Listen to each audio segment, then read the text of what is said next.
بسم اللہ، الحمدللہ والصلاة والسلام علی رسول اللہ۔ السلام علیکم ورحمۃ اللہ وبرکاتہ۔ آج کا ہمارا موضوع بہت اہم اور دلچسپ ہے۔ ہم سیکھیں گے فعل ماضی کے مشہور ابواب یعنی ضربہ، سمع، کرما، اور سب سے اہم بات یہ ہے کہ ہم قرآن مجید سے ان کی مشق بھی کریں گے۔ ہم پچھلے سبق میں فعل ماضی کی گردان اور فعل ماضی کے صیغوں کی پہچان پڑھ چکے ہیں۔ آئیے چلتے ہیں ہم سبق کی طرف۔ سب سے پہلے ہم باب ضربہ کو دیکھتے ہیں۔ ضرب اللہ مثلا، سورۃ النحل، آیت نمبر 75، بیان کی اللہ تعالیٰ نے مثال۔ کیف ضرب اللہ مثلا، سورۃ ابراہیم، آیت نمبر 24، کیسے بیان کی اللہ تعالیٰ نے مثال۔ ضرب اللہ مثلا عبدا، سورۃ النحل، آیت نمبر 75، ضرب اللہ مثلا الرجلین، سورۃ النحل، آیت نمبر 76۔ آپ نے دیکھا کہ کس طرح بنیادی وزن کو سمجھ کر ہم قرآن کی آیت کا ترجمہ آسانی سے کر سکتے ہیں۔ باب سمع، اس کا معنی ہے سننا۔ وَإِذَا سَمِعُوا اللَّغْوَ، سورۃ القصص، آیت نمبر 55، اور جب وہ سنے کوئی بیہودہ بات۔ باب سمع، اس کا معنی ہے سننا، اور اس کی دوسری مثال قرآن مجید سے فلما سمعت بمکرہن، سورۃ یوسف، آیت نمبر 31، جب اس نے سنا ان کی چالوں کو۔ باب سمع، اس کا معنی ہے سنا یا سننا۔ اس کی تیسری مثال یہ ہے فمن بدلہ بعد ما سمعہ، سورۃ البقرہ، آیت نمبر 181۔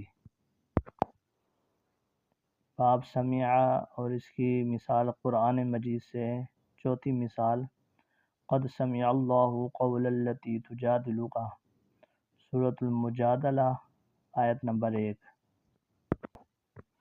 آپ نے دیکھا کہ کس طرح بنیادی وزن کو سمجھ کر ہم قرآن مجید کی آیات کا ترجمہ آسانی سے کر سکتے ہیں۔ باب نصرہ، اس کے معنی ہے مدد کرنا، اور اس کی قرآن مجید سے مثال وَلَقَدْ نَصَرَكُمُ اللَّهُ بِبَدْرٍ، سورہ آل عمران، آیت نمبر 123، اور اس کا ترجمہ یہ ہے یقیناً بے شک اللہ نے مدد کی تمہاری بدر میں۔ اور اس کی دوسری مثال لَقَدْ نَصَرَكُمُ اللَّهُ فِي مَوَاطِنَ كَثِيرَةٍ، سورۃ التوبہ، آیت نمبر 25، بے شک مدد کی تمہاری اللہ نے بہت سی جگہوں پر۔ اور اس کی تیسری مثال نصرہ اللہ اذ اخرجہ الذین کفروا، سورۃ التوبہ، آیت نمبر 40۔ اور اس کی چوتھی مثال فلولا نصرہم الذین اتخذوا، سورۃ الاحقاف، آیت نمبر 28۔ آپ نے دیکھا کہ کس طرح بنیادی وزن کو سمجھ کر ہم قرآن کی آیات کا ترجمہ آسانی سے کر سکتے ہیں۔ باب فتح، اس کا معنی ہے کھولنا۔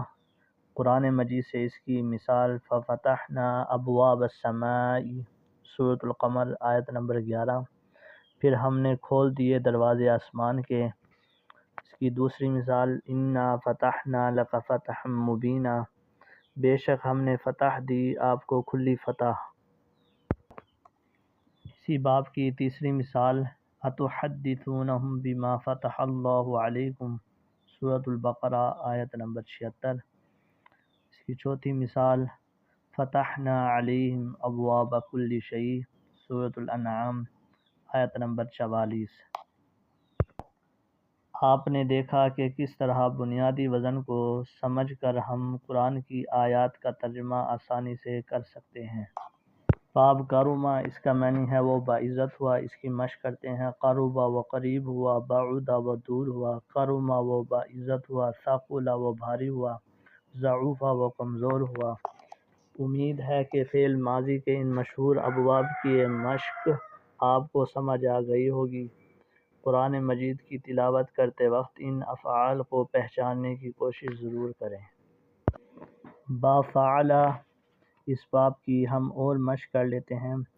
خلقہ اس نے پیدا کیا، غفرہ اس نے بخشا، فتح اس نے کھولا، رفع اس نے بلند کیا، غفلا وہ غافل ہوا، سجدہ اس نے سجدہ کیا، ضربہ اس نے مارا، خرج وہ نکلا، رزق اس نے عطا کیا، جعل اس نے بنایا۔ باب سمع اس کے معنی ہے اس نے سنا۔ اس کی ہم مزید مشق کرتے ہیں۔